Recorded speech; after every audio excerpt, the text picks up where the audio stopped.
هي الحلقات تحفظني بآيات من القرآن، هي الحلقات تملأني بحب المصطفى العدنان، هي الحلقات تحفظني بآيات من القرآن، هي الحلقات تملأني بحب المصطفى العدنان، وأخلص نيتي دوما لرب واحد ديان بروح ملؤها طهر. Sure Yusuf tefsiri 1. ayetini başlayıp okuyayım inşallah. Bismillah, elhamdülillah, ve salatu ve selamu ala Resulillah ve ala alihi ve sahbihi ecma'in. Esselamu aleyküm ve rahmetullahi ve berekatuhu. Tövende dektandağa İbn Kesir rahimahullah'ın Kur'an-ı Kerim tefsiri, Uygurca tercümesi Sure Yusuf 1. ayetinden başlayıp okuyayım inşallah. Euzu billahi mineşşeytanirracim. Sure Yusuf Mekke'de nazil bolgan 111 ayet. Bismillahirrahmanirrahim. Nihayet şefkatlik ve mehriban Allah'ın ismi bilen başlayman. Elif, Lam, Ra. Bu roşan kitap ayetleridir. Şüphesiz ki sizlarni tushunsin deb uni Arabcha Qur'on qilib nazil qildik. Bu Qur'onni sana vahiy qilish orqali eng chiroyli qissasini sana bayon qilib beramiz. Bu Qur'onni sana vahiy qilish orqali eng chiroyli qissasini sana bayon qilib beramiz. Buningdan burun bu qissadan haqiqatan bexabar eding. Qur'onning sifatlari. Alif, Lam, Ra. Baqara surəsinin 5-də üzüb oquladigan bu elifba harfləri to'g'risida tafsili to'xtalib o'tildi. Bu ro'shan kitob oyatlaridir. Ya'ni bu ro'shan bayon qilingan Qur'on oyatlari bo'lib, ochiq bo'lmagan narsalarni ochiqlashtirib berdi. Uni oydinlashtirib tafsili so'zlab o'tdik. Şüphesiz ki sizlarni tushunsin deb uni Arabcha Qur'on qilib nazil qildik. Uning arab tilida nazil qilinishi shuning uchunki arab tili eng fasohatlik, eng ravon, so'zlikka eng boy, ko'ngildikini ifodalashda eng kuchli bo'lgan bir tildir. Shunga Alloh taolo eng sharafli kitob Qur'onni eng sharafli til Arabcha bilan eng sharafli payg'ambar Muhammad alayhissalomga eng sharafli farishta Jibril alayhissalomning vositasi orqali eng sharafli zimin Makka Madinada eng sharafli oy Ramazondan boshlab nazil qildi. Ya'ni Qur'on hamma tarafdan mukammal kitobdir.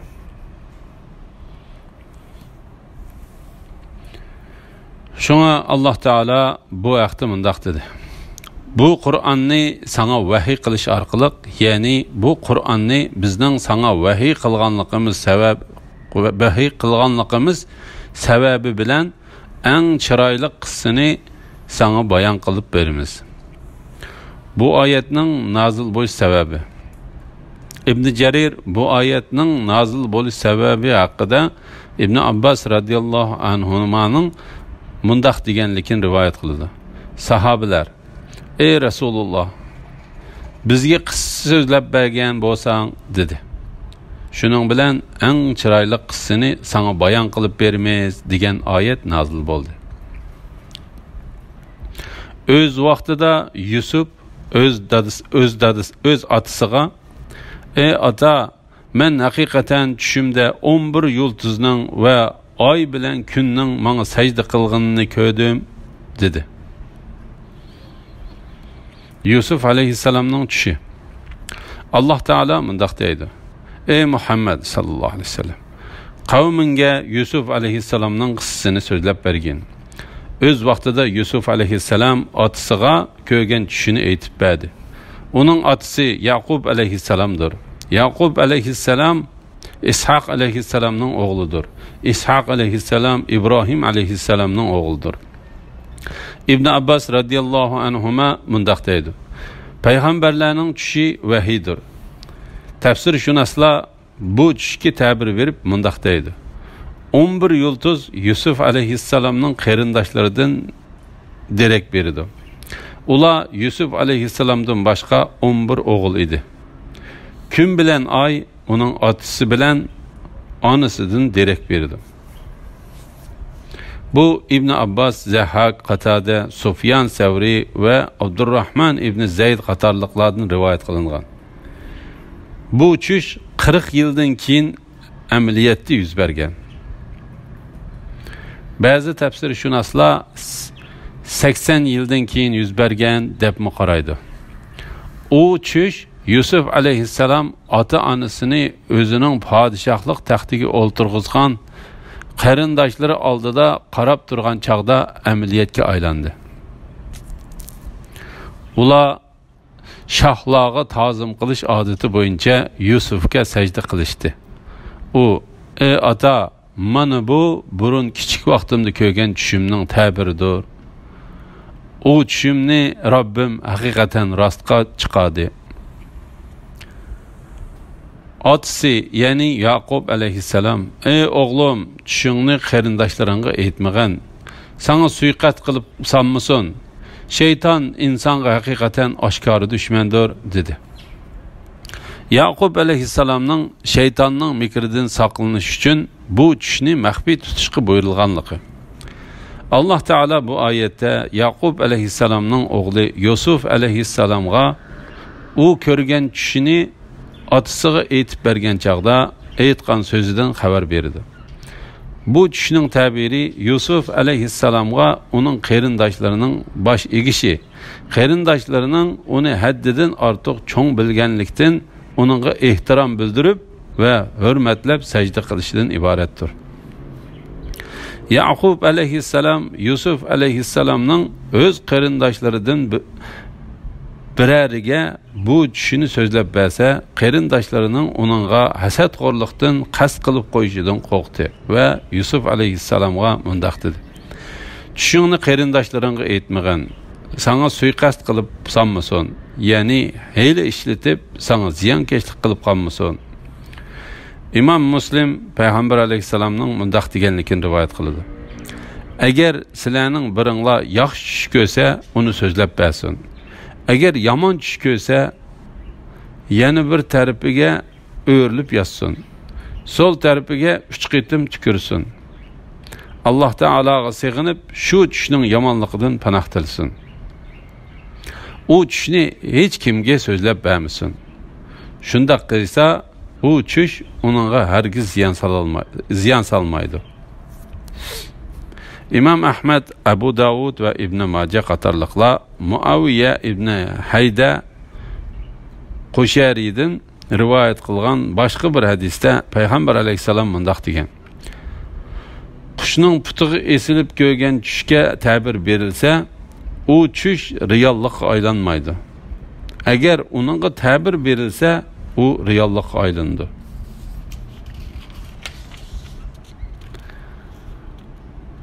Shuningga, ya'ni sana ulug' tush ko'rsatganiga o'xshash Robbing seni payg'ambarlik tanlaydi.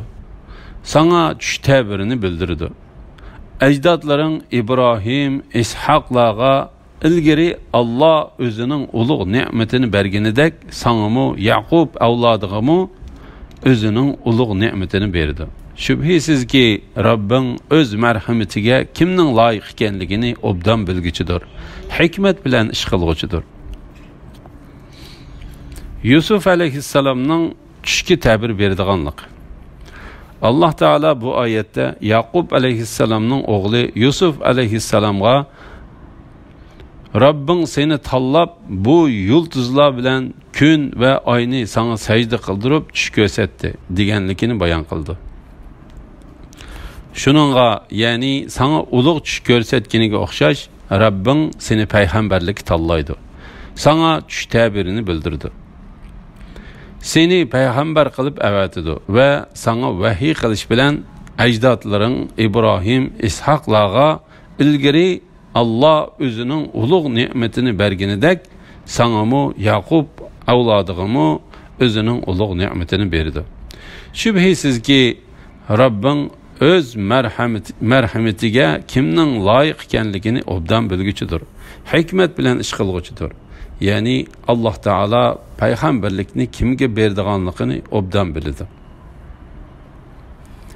Yusufning va qarindoshlarining qissasida so'rg'uchilar uchun Allohning qudratini ko'rsatib berdigan haqiqatan nurg'un alomatlar bor. Öz vaqtida ular Yusuf va uning qarindoshi, ya'ni Bunyamin atimizga bizdinmi so'yimlikdir. Halbuki biz kuchlik jamoadirmiz. Biz kuchlik jamoadirmiz. Atimizning u ikkisini bizdan ortiq ko'rishi albatta ro'shan xatodir deyishdi.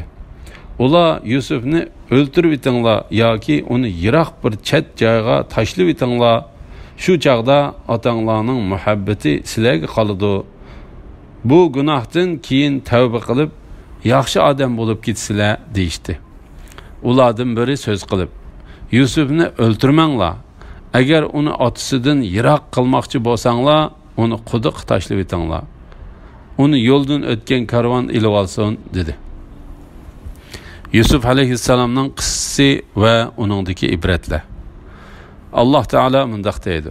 Yusuf alayhissalomning qissasida va uning bilan qarindoshlari haqidagi xabarda bu to'g'riliq so'rg'uchilar va uni bilishni talab qilguvchilar uchun haqiqatan nurg'un ibrat va vaz nasihatlar bor.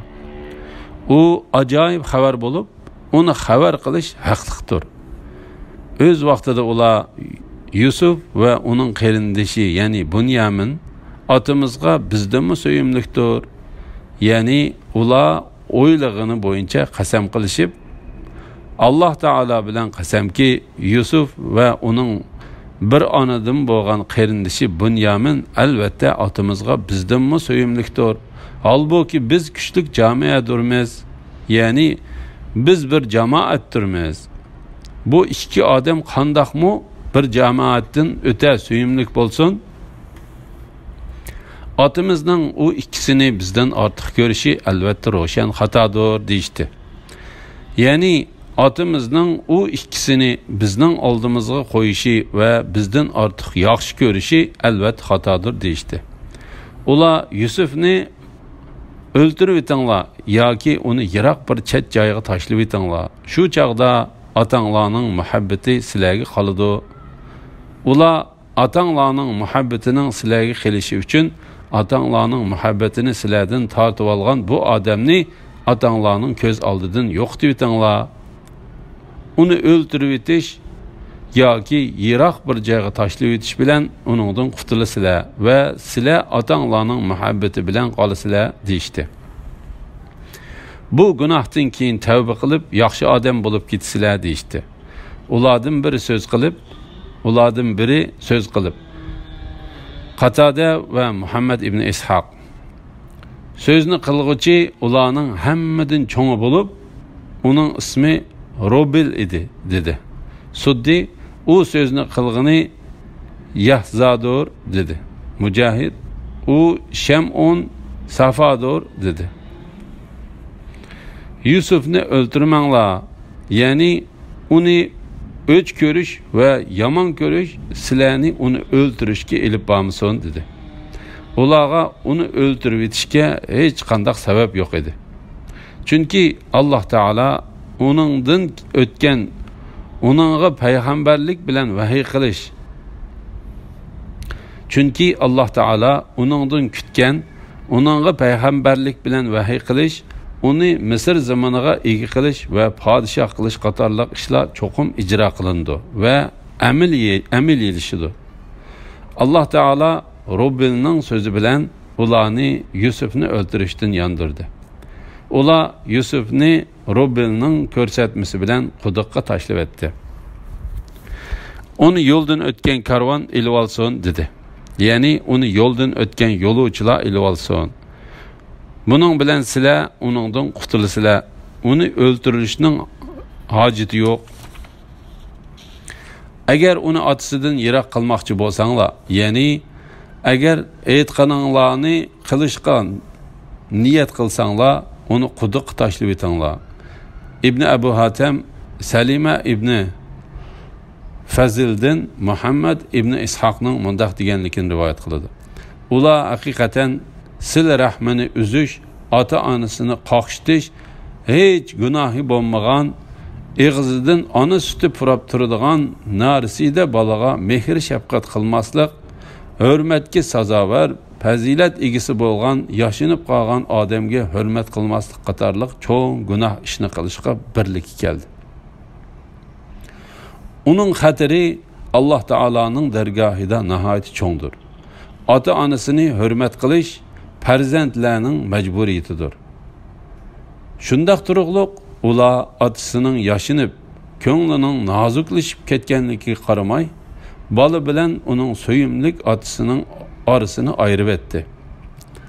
Narisida bolani yaxshi ko'rgan kishining Alloh taolaning dargohidagi darajasi yuqoridir.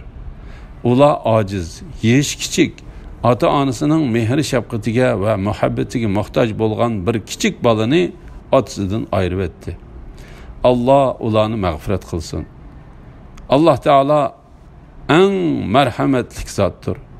Ular haqiqatan nihoyat cho'ng gunohni ustiga yuklab oldi. Ular aytdi: "Ey otimiz, nimishqa Yusuf to'g'risida bizga ishonmaysan? Halbuki biz uningga haqiqatan yaxshi niyatdamiz. Ata uni bizga qo'shib qo'ygin. Yeb ichib, o'ynab kulib kirsin. Uni biz cho'qim yaxshi muhofazat qilamiz."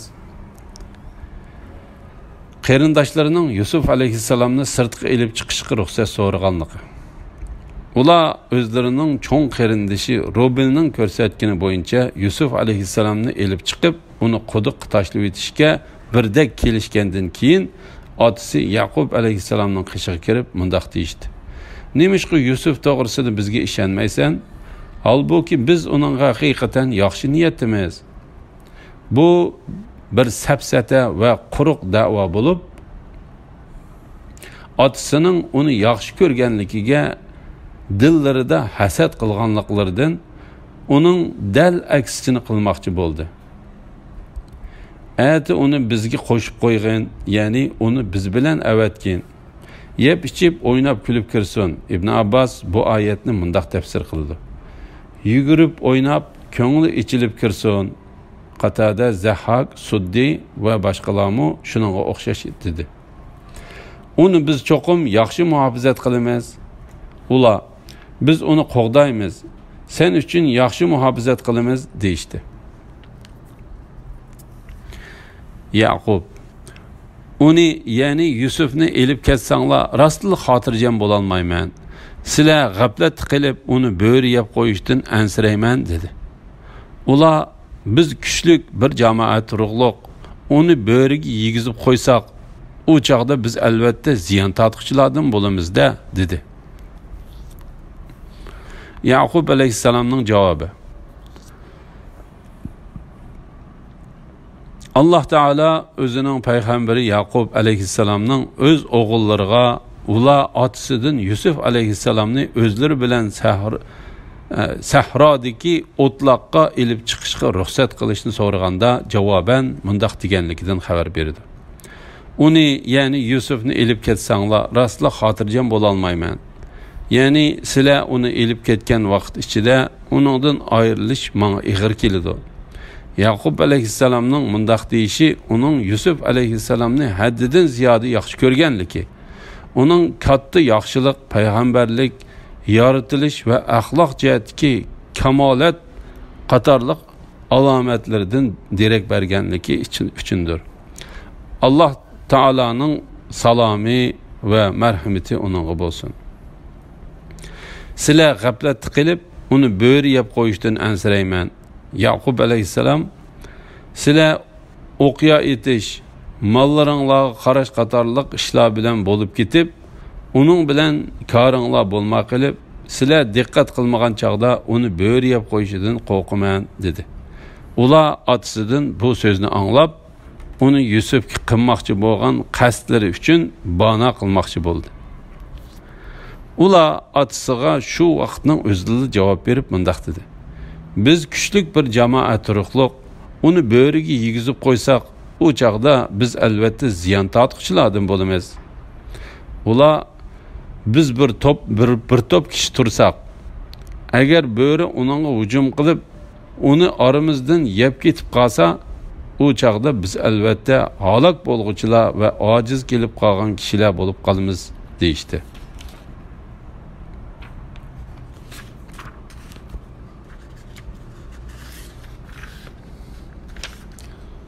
Ular Yusufni elib chiqib ketgan va uni quduq tashlashni birdek qaror qilishgan chaqda biz Yusufga kelgusida ularga bir ishni sening Yusuf ekanligingni ular uqmaydigan paytda aytqin deb vahiy qildi. Yusuf alayhissalomning quduq tashlanganligi. Alloh taolo mundaq deydi. Yusuf alayhissalomning qarindoshlari uni otasidan qayt so'rab, oxiri uni otasining yinidan elib chiqib, uni quduq tashlashni birdek qaror qilishgan chaqda bu qaror ularning Yusufga qilganlarining nihoyat cho'ng ekanligi. Bu qaror ularning Yusufga qilganlarining nihoyat cho'ng ekanligini ko'rsatib berdi. Chunki ularning hammasi uni quduq tashlashga kelishdi.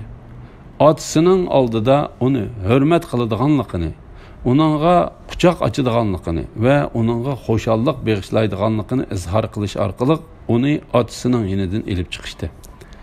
Aytilishicha, Yaqub alayhissalom Yusuf alayhissalomni ularga qo'shib qo'ygan chaqda uni quchoqlab, so'yib va uningga duo qilib uzitib qo'ygan ekan. La ilaha illalloh. Suddi va boshqalar mundaq deydi. Ular Yusuf alayhissalomni elib otasining ko'zidan g'oyib bo'lib, ko'rinmagidek joyga borganda birdinla uningga bo'lgan hurmatini aziyat berishga o'zgartib, tillash, urush va uningdan boshqa ishlar bilan uningga aziyat berishga boshladi. Uni tashlashga kelishib olgan quduqning qishig'i elib kelib, og'amchi bilan bog'lab quduqqa sangilatdi. Agar u ulardan biriga yolvorib yelinsa, uni uratdi va haqorat qilatdi. Agar u quduqning cho'risiga esilib olsa, uning ikki qo'liga uratdi. Ular uni sangilatib, quduqning yerimiga yetganda og'amchini kesib etdi. Shuning bilan u suvga tushib cho'kib ketdi. Ondan u quduqning o'ttirisidagi Rag'ufa deb atiladigan bir toshning ustiga chiqib o'ltirdi.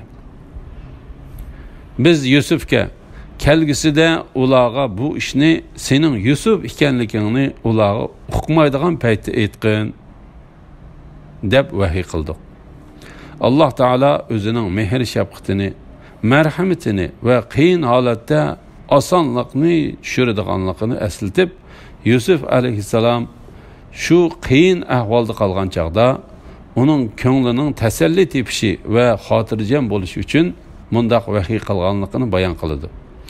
Ey Yusuf, sen duch kelgan bu ishlardan qayg'urma. Sana bu ahvoldan qutulishning yaxshi bir chorasi tepiladi. Alloh ularga qarshi sana yordam berdi. Seni ustunlikka erishtirdi. Martabangni yuqori ko'tardi. Kelgusida sen ularning sana qilgan bu qilmishlarini ularga aytib bersan. Ular uqmaydigan paytda İbn Abbas radhiyallohu anhuma mundaq dedi. Ular seni tonimaydigan va uqmaydigan paytda sen ularning sana qilgan bu qilmishlarini ularga aytib bersan. Alhamdulillah, Alloh shukrlar bo'lsin. Yuqorida Yusuf surasi tafsiridan 15-oyatgacha angladinglar. Oxirini keyin qitimliq o'qishimizni davomlashtiramiz inshaalloh. Va sallallohu ala Muhammad va ala alihi va sahbihi va sallam. Assalomu alaykum va rahmatullohi va barakatuh.